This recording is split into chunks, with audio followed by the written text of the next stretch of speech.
Union, you are working at this time in a law, in the European Authentic Document law, that will be possible, I think, in 5-6 years to do that. But between Brazil and Portugal, I don't know. You have to ask the Portugal Minister of Justice and the Brazilian Minister of Justice, but it will be very good for both countries. Okay. Another question? I have one. Well, first of all, I hope that your wife doesn't buy a €1 million house for revenge.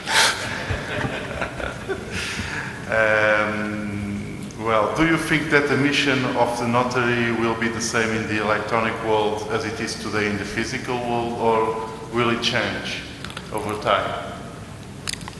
I think that first, in the traditional contracts, the importance of notary, I think it will be bigger, because when you think the total dematerialization, you have to trust the notaries to put in the system all the data correctly. But we think that the notary can have in digital world a bigger role, because if you think that you have a site that want to register and want to sell something online, and you don't know the company if it's real or not, you can go to a notary that certificates online that the company it's real, that exists, that you are buying something online to a true company, not to a funny company. I think that the notary can be in the future a very important player in digital world. Okay, there is another question there.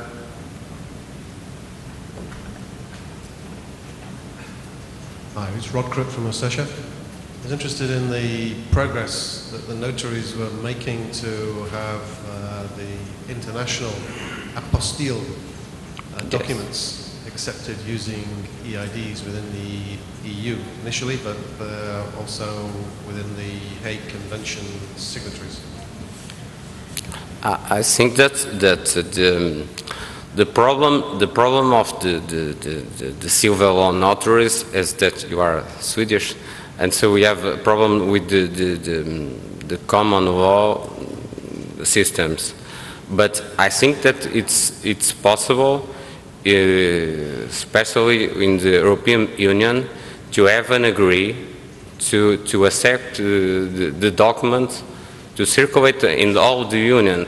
I think that in the world it's difficult, because the countries don't have the will to allow this type of circulation. But inside the European Union, I think that it will be possible in a few years. It's the will of now the Commission that is working in the green paper about that. I have a meeting in the last month about this problem, and they are studying with all the countries how to make this possible in a few years. Last question. Okay, I have a last question. You talked about e-archiving. What kind of documents will be archived by notaries, and will they be mandatory or not? Yeah, I think that we can archive all type of documents. Mandatory, just the registry of property, the deeds of real estate. They should be mandatory because of the importance, the importance for the economy. But we can archive any type of documents and put them online, and you can use it online. It's the same that was the paper. I think that in Luxembourg, I listened yesterday, they are thinking the same for them, they are thinking to do a law like in Portugal that you can access to a document online, and you don't need to show the paper document to any authority. All the documents that are put in the notarial archive, you can access them online, and you don't have to show the original to the authorities. I'm thinking in the contract of real estate, I'm thinking a power of attorney, I'm thinking a company contract, any type of document. Okay, so we have to thank Mr. Jorge Silva. And,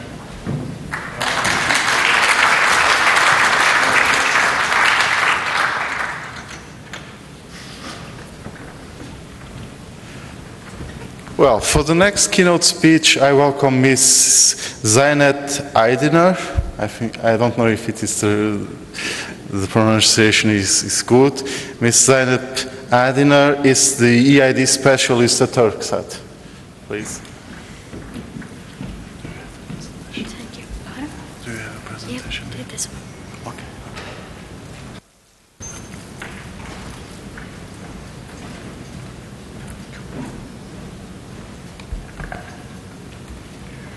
Good morning, everybody. First of all, I want to say that I am a little bit ill, so please forgive me if I make lots of mistakes. Today, I will tell you what is OpenID and why do we use OpenID at TürkSat. TürkSat is known as Turkish Satellite, but we also have an IT department in TürkSat. And we have the biggest role in e-government projects at Turkey with TürkSat. So we took the opportunity of OpenID. Now I want to tell you that what is OpenID. As you know that we have to log in different websites, and we have lots of accounts, different usernames. Is it okay then? Better? Thank you. We have lots of user IDs and passwords, you know that, for multiple websites. OpenID is a solution for that. We use only one login ID and password, and we can access to multiple websites. That's the basic of the problem. It's a kind of single sign-on we may take, but for all over the websites, we can use it. We can think on it. It's also easy to use and deploy. It's already have in multiple languages, and it's just a little plugin to websites. It's a standard, as you know that. It's free anyway, and decentralized, which just means that no one controls your authentication. You control the websites that you want to authenticate you. Before OpenID, of course, we have such single sign-on things. As you know, Microsoft Passport and Google account is the most valued. But it's not the same as single sign-on. As I mentioned before, it's a single sign-on on multiple websites. At the end of 2009, 1 billion of OpenID enabled accounts were 9 million websites, OpenID websites. And at the end of 2015, we are expecting 5 billion of IDs and 15 million of supporting sites. Anyway, why the users need OpenID? As I mentioned before, the most important thing to using OpenID is just with single ID you can log into many sites. And I will mention how it works. You won't need to remember multiple usernames and passwords. As you know that we all use same usernames with all websites. And when we forget our passwords, it is really fine because of illness. It's too hard to remember passwords and usernames, so users will not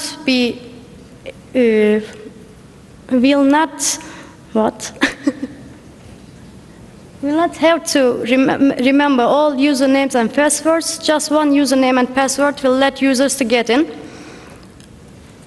Also, it's an easier access to information and communication.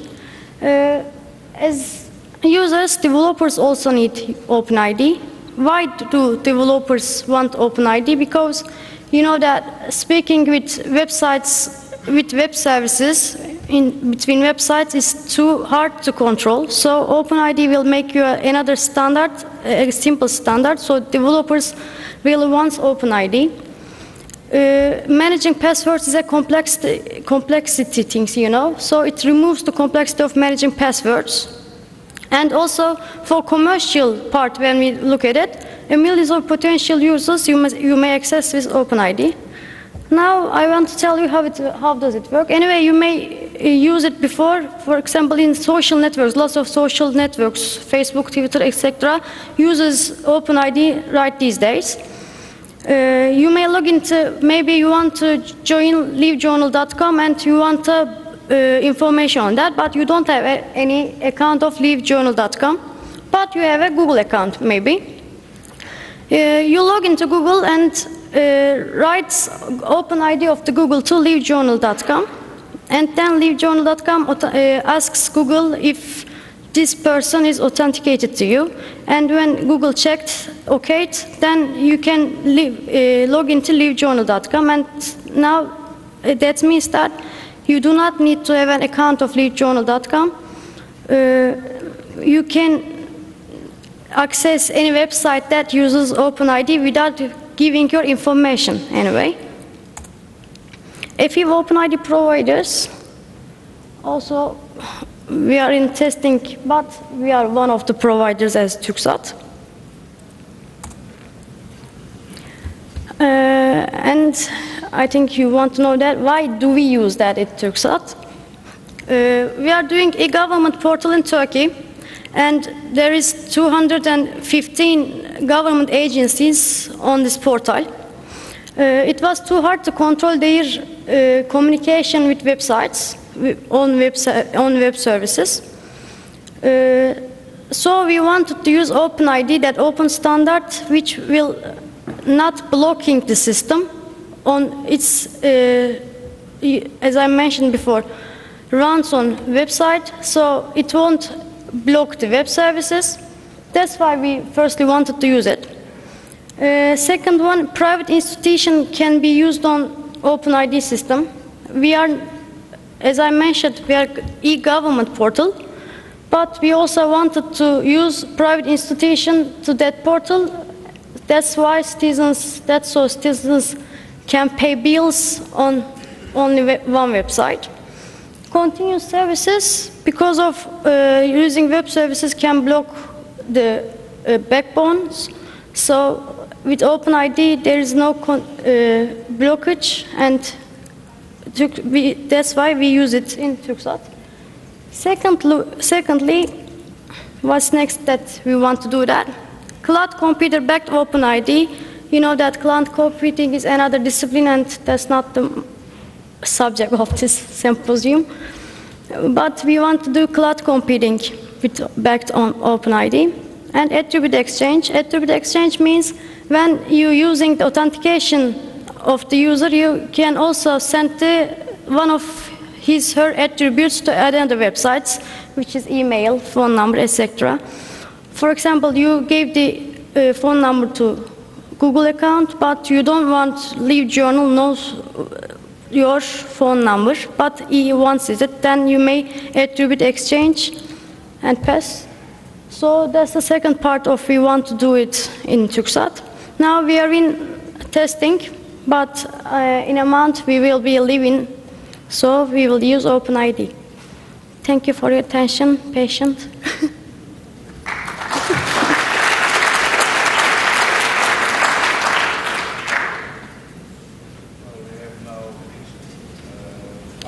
Minute period for questions. I think there is one question at the end of the room.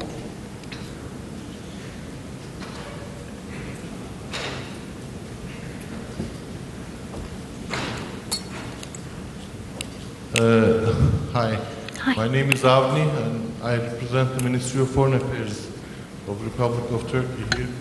I would like to ask the Turkcell representative why OpenID is necessary. Okay, as far as I understand, it is like surrendering your national identity card to the newsstand just to buy a newspaper, or giving your identity details to the taxi driver when you get on a taxi to go somewhere. Okay, the point is, how do you protect the privacy of the individuals while providing a simple or simplified single sign-on experience? The privacy, as I had mentioned in other panels, privacy is not well regulated, especially in Turkey, and the legal legislation is not in place yet.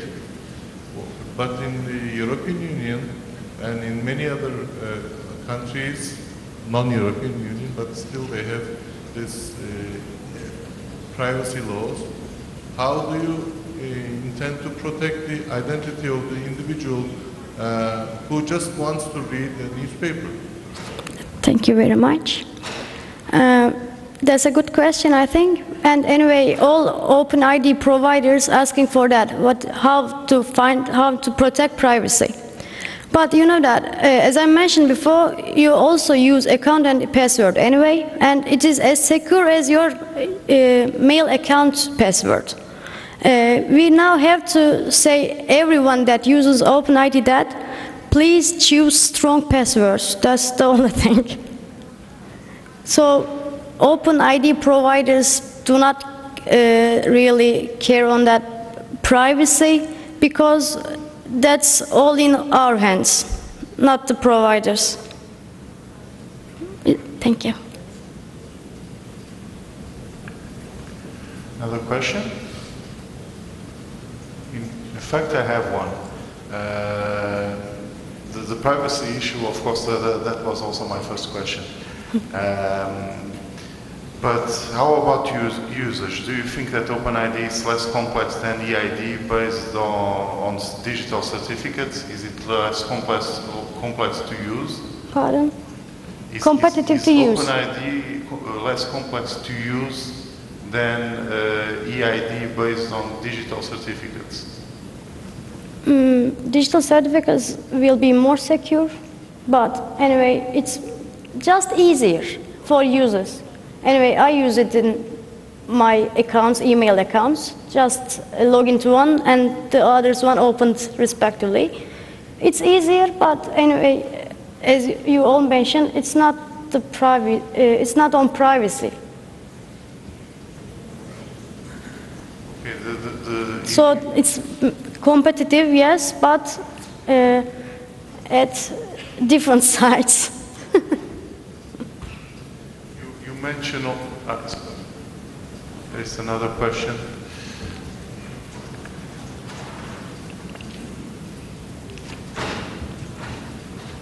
I'm Nixon from Psychometric. So now the OpenID, is it just support the static password login? Do you have any plan to support the EID or other authentication login like We also use EID in Turkey. And we have electronic ID cards, electronic sign cards, mobile sign cards, and we also use EID in Turkey. But that's another thing. That's for just speaking with our other government agencies. Sorry, my question is it there is a plan in future the OpenID will support the EID authentication login? Of course. Is it now support or? Support. Support. Yes, next time.